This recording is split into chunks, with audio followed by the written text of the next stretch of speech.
చెప్పని కూడా చేయొచ్చు. అసలు ఆ లేఖ రేవంత్ రెడ్డి రాసినేమో కూడా తెలియదు.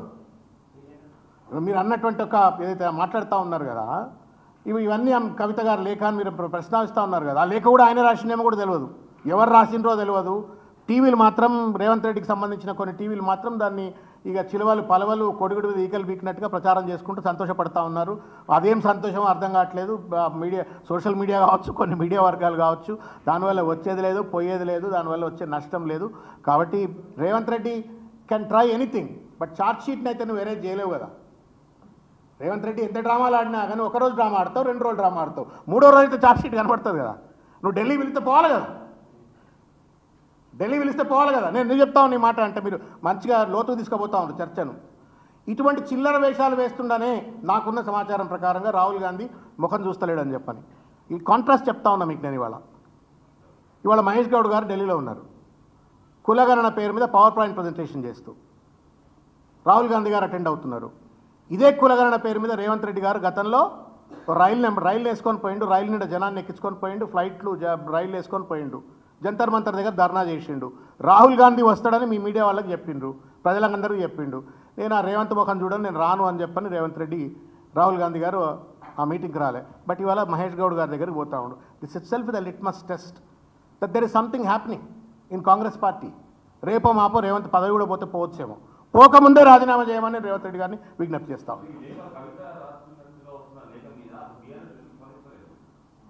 నేను అడుగుతా ఉన్నాను ఇప్పుడు, రాహుల్ గాంధీ రేవంత్ రెడ్డి ముఖం చూడటానికి ఇష్టపడలేదు, కాంగ్రెస్ ఎందుకు స్పందిస్తలేదు? రాహుల్ గాంధీ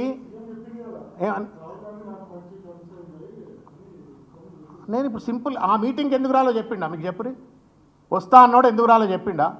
మహేష్ గౌడ్ మీటింగ్ ఎందుకు అటెండ్ అవుతాడు, రేవంత్ రెడ్డి మీటింగ్కి ఎందుకు అటెండ్ కాదు, అది కూడా కాస్ట్ సెన్సస్ మీద చెప్పండి.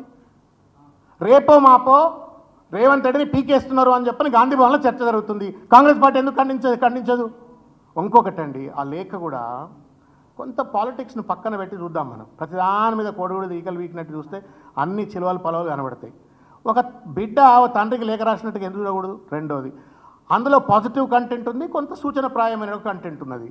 ఆ కంటెంట్ ఏమైనా కొత్త కంటెంటా చెప్పురు నాకు మీరు. ఇది 2023 ఎన్నికల సందర్భంలో ఉన్న ముచ్చటేనా? అంతే కదా. అందులో పేర్కొన్న చాలా అంశాలు కూడా తను ఏదైతే సూచనప్రాయంగా చేసినట్టు అంశాలు ఒకవేళ వారే రాస్తే, వారు రాసిందో లేదో మీరు ఇప్పుడు 7:30 పోయితే మీరు అడిగితే వారు చెప్తారు, ఏదో అది తేలిపోతుంది, దూదికి పాలకు పాలు నీళ్ళు తేలిపోతాయి. ప్రశ్న ఏంటంటే, ఒకవేళ తనే రాస్తే కూడా దాంట్లో ఏంది అంత పెద్ద జుట్టు బిక్కుంటా ఉన్నాడు? నాకు రేవంత్ రెడ్డి దానివల్ల ఏదో సాధించినట్టు ఆ మీడియా అంతా ఒక సాడిస్టిక్ ప్లెజర్ డిరైవ్ చేస్తూ ఉండు రేవంత్ రెడ్డి గారు కంపెనీ. నాకు అర్థం కావట్లా. What is there in that letter?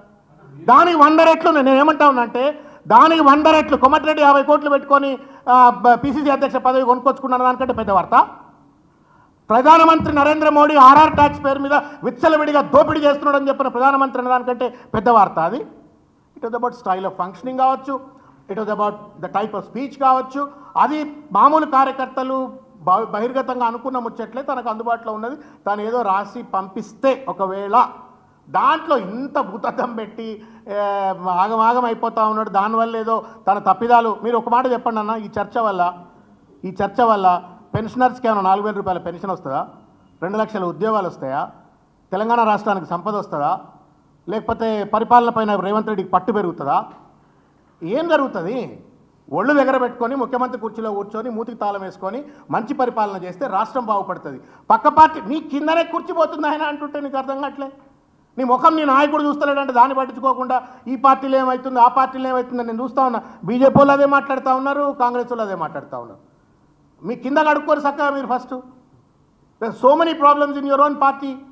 ఆ సునీత వచ్చి పార్టీ ఆఫీస్లో ధర్నా చేసింది, మహిళా అధ్యక్షురాలు. మీరు కడుక్కోరు first. Why are you so worried? It is an internal matter. Even if that letter is return by కవితమ్మ, it's an internal matter.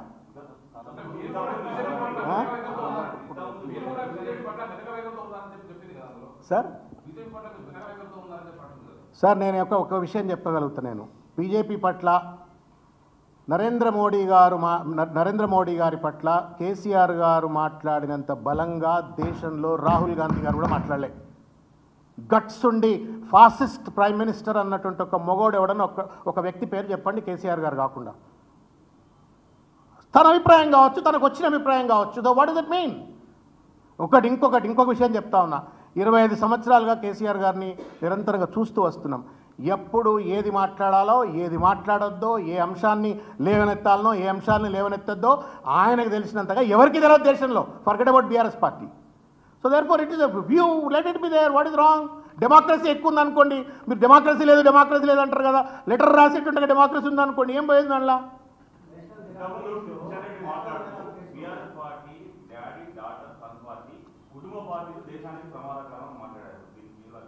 Sir ఇప్పుడు నేను 100 పేర్లు చూపెడతా, ఇక నేను పేర్లు రాసుకుంటూ పోతే ఒక పెద్ద చిట్టా అవుతుంది. బీజేపీలో ఉన్నటువంటి ఒక పెద్ద నాయకులు, వాళ్ళ కోడళ్ళు, వాళ్ళ కొడుకులు, వాళ్ళ బిడ్డలు, వాళ్ళ చుట్టాల ముచ్చట్లు వస్తాయి, 100 పేర్లు వస్తాయి. గూగుల్లో కొట్టండి. ఇప్పుడు గూగుల్ కూడా అవసరం లేదు, ChatGPT డౌన్లోడ్ చేసుకోండి, లేదా కోపైలట్ డౌన్లోడ్ చేసుకొని కోపైలట్లో కొట్టి BJP leadership sons and daughters in prime roles అని కొడితే ఇంత పెద్ద లిస్ట్ వస్తుంది. దానికి నా నోట్లకెళ్ళి ఏం చెప్పిస్తారు?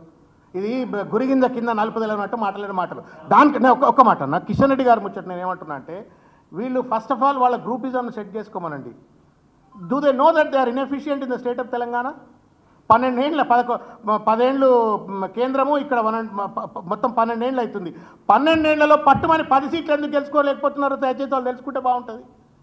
అసలు ఈటల రాజేందర్ ప్రెసిడెంట్ కావద్దు అని చెప్పని బండి సంజయ్ కుట్రబంతాడు, బండి సంజయ్ ప్రెసిడెంట్ కావద్దు అని చెప్పని ఈటల రాజేందర్ కుట్రబంతాడు. ఫస్ట్ మీ కుట్రలు తెలుసుకోరు. మీరు why do you so worry about BRS party? It's an internal matter, will settle it.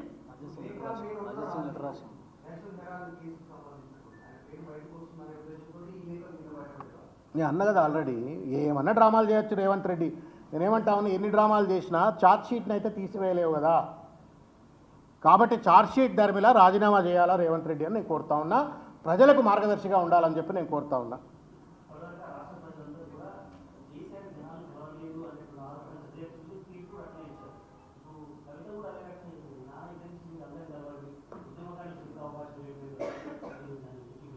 నేనేమంటున్నా అంటే, అసలు ఆ లేకే తప్పుడు లేకేమో అన్న తర్వాత why are you asking me to justify or condemn the statement?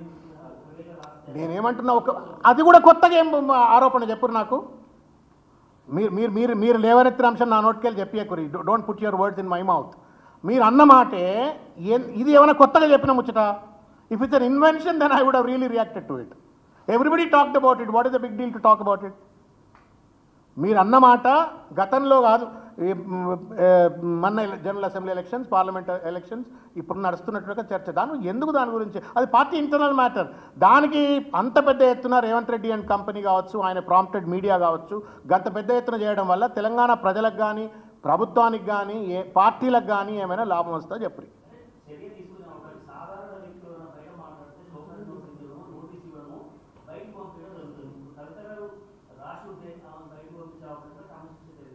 నేనేమంటున్నా, అసలు ఫస్ట్ ఆఫ్ ఆల్ ఆ లెటర్లో తప్పే లేనప్పుడు చర్య లేదనేది ఒక పాయింట్.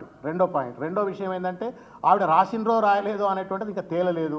నేనైతే నేను అనుకుంటున్నా రేవంత్ రెడ్డి గారు సృష్టించిన లేఖ కావచ్చేమో అనుకుంటున్నా.